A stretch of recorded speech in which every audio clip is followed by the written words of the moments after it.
3 years to raise this money.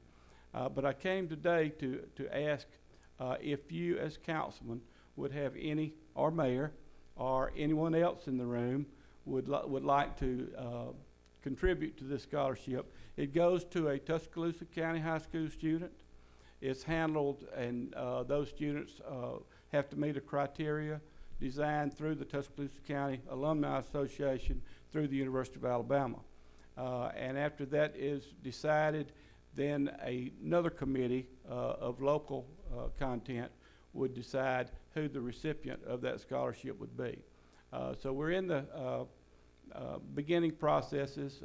Mr. Tuffy Holland over at Face Fabrics, everybody knows Tuffy and the work that they do with High Socks, has started. We have a website that you can go to. I have information here that I like to give to you after the meeting if you're interested or would help us with that. But those of you that know Coach Cook, some of you went to school when Coach Cook was there. Some of you worked with Coach Cook, as we did.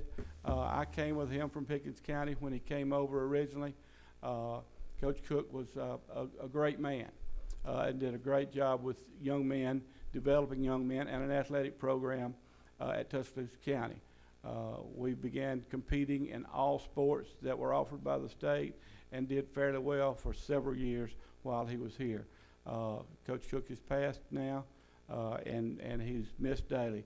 Mr. Sean Blackburn has been working with us in this, and Doc Rodney Green has been helping us, and Rodney Brown, and Coach Humphreys, and several others on the committee. So, but we'd appreciate any help we could get. We also have a raffle that we're going to raffle off Alabama home season games, tickets for that, for $20 each, and that will start just as soon as Tuffy gets back and we get the tickets printed. So we'll probably be asking you to help us with that also.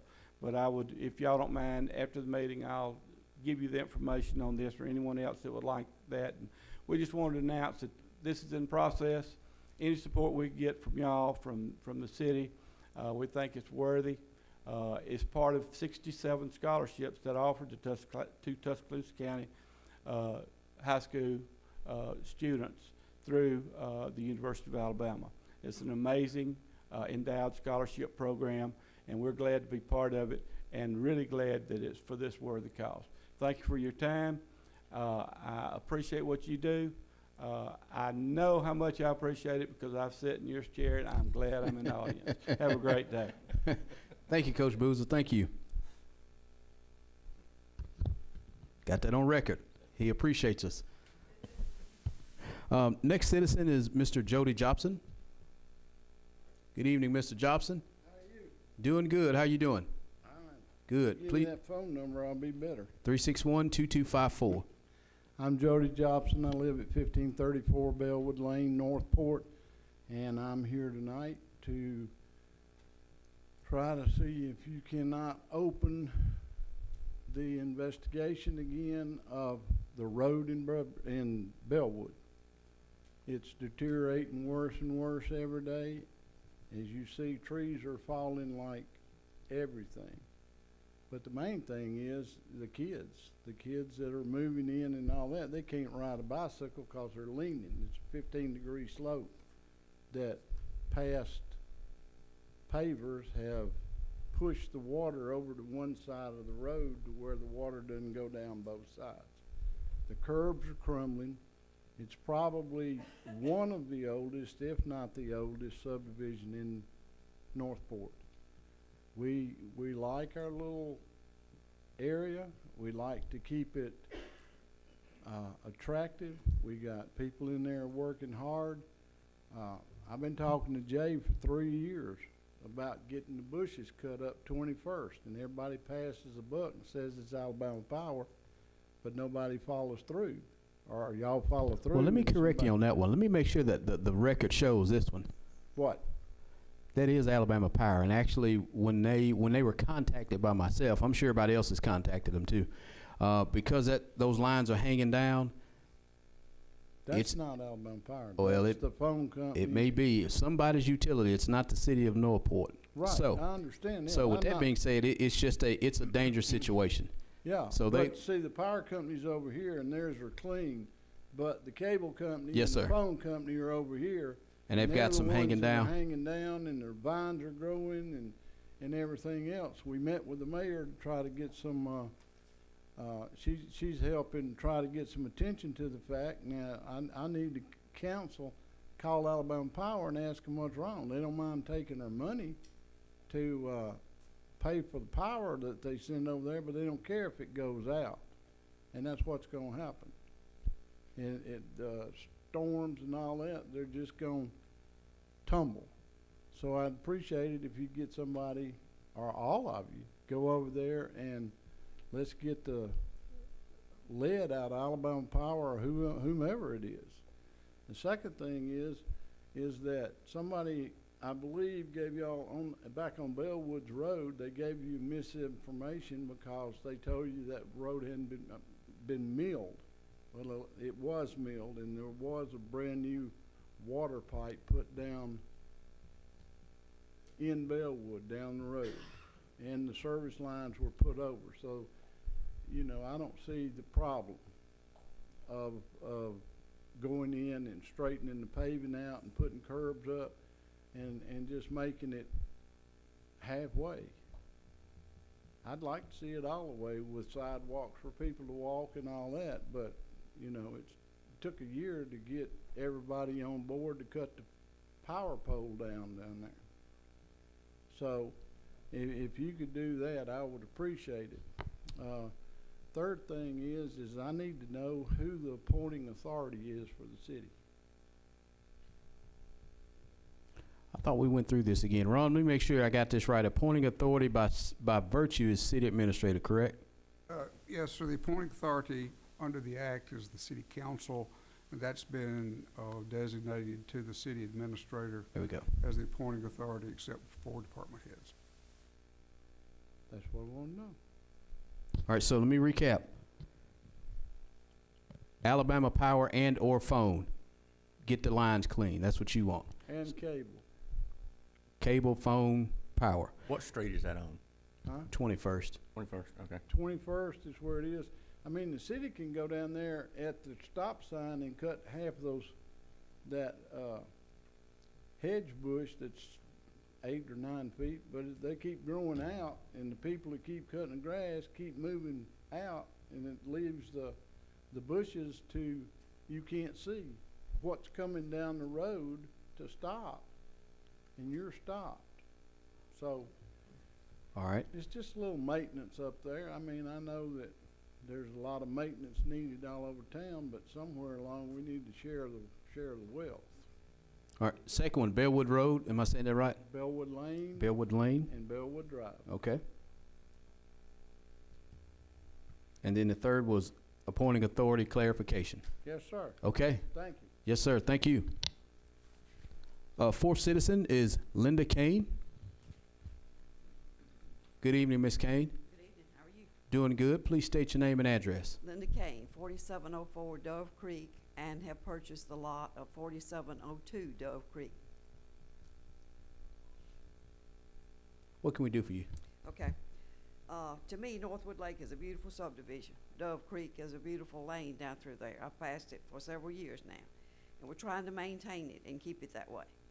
I have a neighbor that joins me that is Keith Boutwell Lawn Service that has moved in maybe 6 months ago and parks a huge truck there. He told me by own admission he was not allowed to park that truck in Clear Creek, that he had to store that truck in a storage center.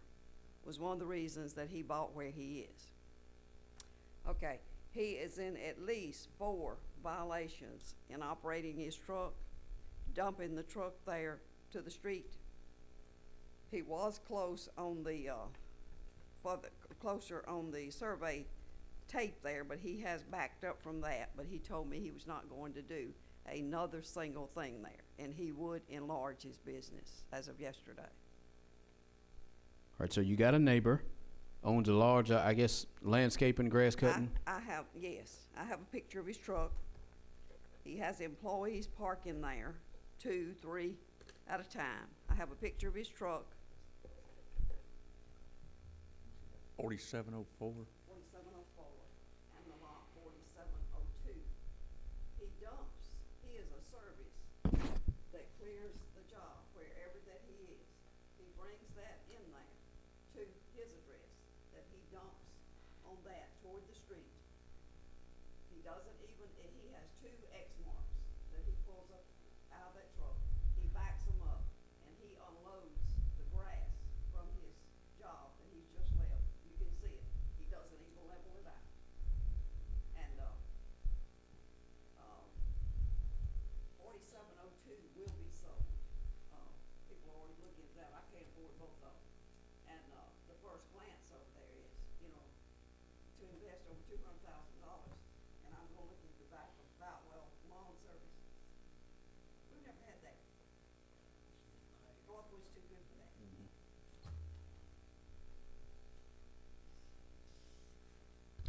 Ms. Kane, I think there may be a opportunity for our code enforcement officer to maybe look and see if there's some violations that may be. That is in the process. I came last week. Okay. That was said that would happen. Okay. Now, Yes, ma'am. I need you to help me to make the further steps. We need to keep you abreast on it and keep you, okay. So that I can settle this, lot in the middle, or either build there, at which I would be next to Mr. Bowden, and sell mine. All right, so you've already contacted City Hall anyway, and we've got it in our pipeline to have code enforcement look at it. So if you'll give us a little time to kind of look at that whole situation, there may be some violations that he may be in code violation. We can start that process. And I appreciate you. Yes, ma'am. Do you want to exchange numbers with Councilman Davis and probably Councilman Hinton, I think? Yes, please.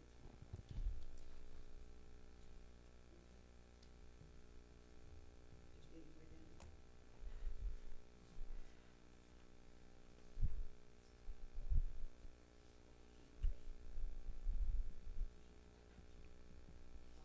I'm gonna also put 4702, but I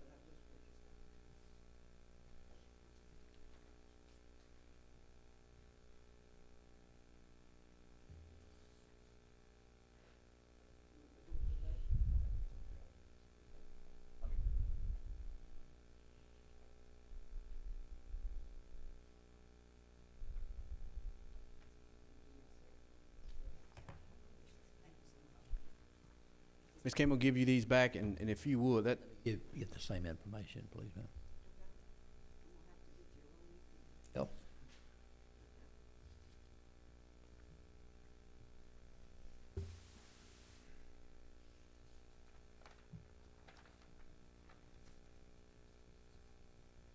As I said, I'm gonna put both addresses.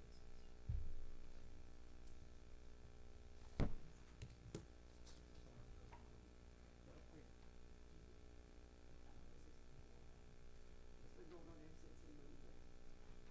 This is, which is about, see when he moved in 2018 from Clear Creek, but you couldn't park his truck in Clear Creek.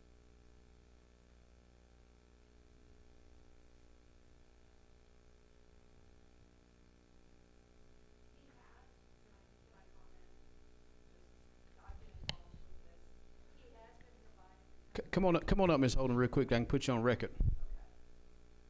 Kay Holden, 3010 Natchez Landing Court, Northport, Northwood Lake, HOA. I have spoken with Keith. He originally was gonna buy the lot she purchased, and he was trying to ask the HOA, would we okay a larger structure for him to park his truck in? And I kept asking him, are you trying to do business? He said, I have a business license. I said, are you aware of the code? He says, well, somebody will have to tell me. I mailed him the code, just as I've given her the code straight from the city of Northport about doing business, you know, or your privileges of doing business from your home. He said he chose not to read it last time I talked to him. I told him that there's 3 that I noticed he was violating that he might need to stop. And he said, well, you know, he didn't think he was violating any, and he would come down and talk to the city. Now, I don't know if he's come down and talked to anyone. So anyway, in the meantime, Linda was able to purchase the lot, the bid against him, And so now she's trying to protect her interest. As an HOA, he asked us, we had a meeting with two of the other officers. We told him, you cannot run a business if you're just building a detached garage for a residential purpose, that's okay.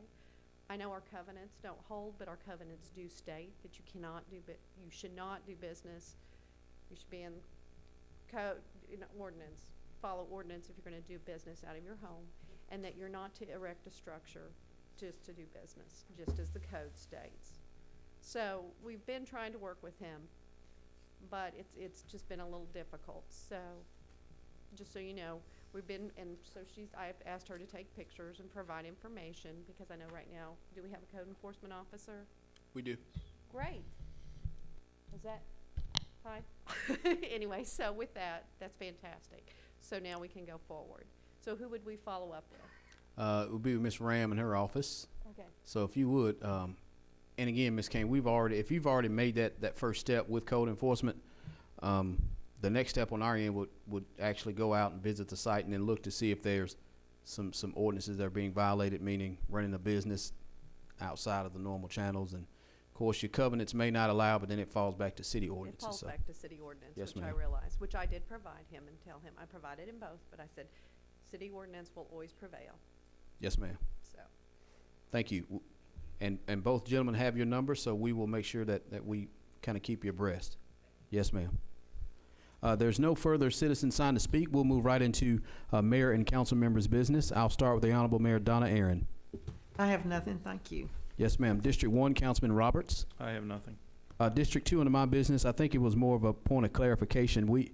I didn't know if we in our pre-meeting made a point to clear up with everybody's schedules after the 4th holiday, if we were looking at changing council dates, if we need to do some special meetings, things of that nature. I think we may need to kind of discuss it quickly right now. You know, if everybody's going to be out of the office, so to speak, on the 15th. Yeah, gonna be bad. All right, so we're all in agreement, 15th, everybody's going to be out, because I won't be. I'll be here, but that's not quorum. So we won't have a quorum on the 15th. 22nd. All right. I may not be. I'm out on business on the 22nd, but nonetheless, carry on. So we're in agreement. 22nd may be the next available council meeting, unless there's a special meeting for Bruce. You may need something. I don't know if that bid may need some type of council approval once you get those bidlets in.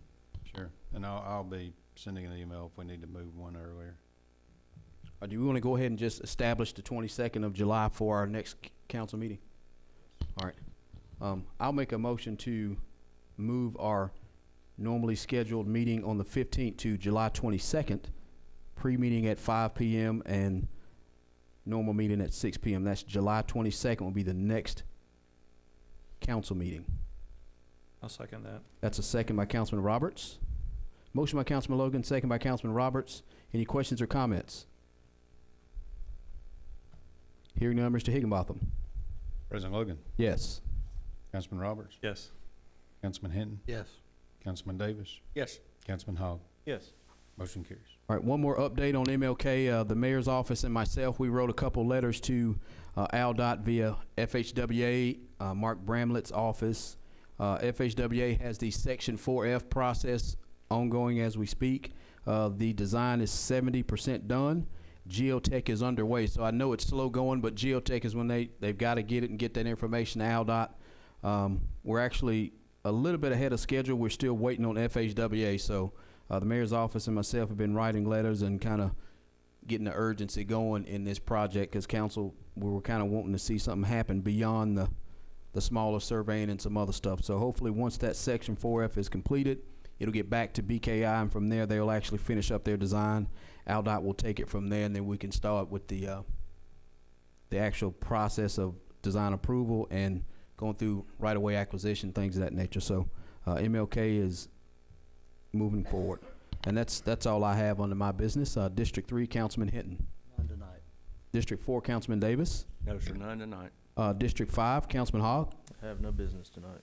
All right, item 15 is adjournment. I'll make a motion to adjourn. Is there a second? Second. Second by Councilman Hinton. All in favor, please say yes. Yes. All opposed, same sign. We're adjourned, ladies and gentlemen. Thank you.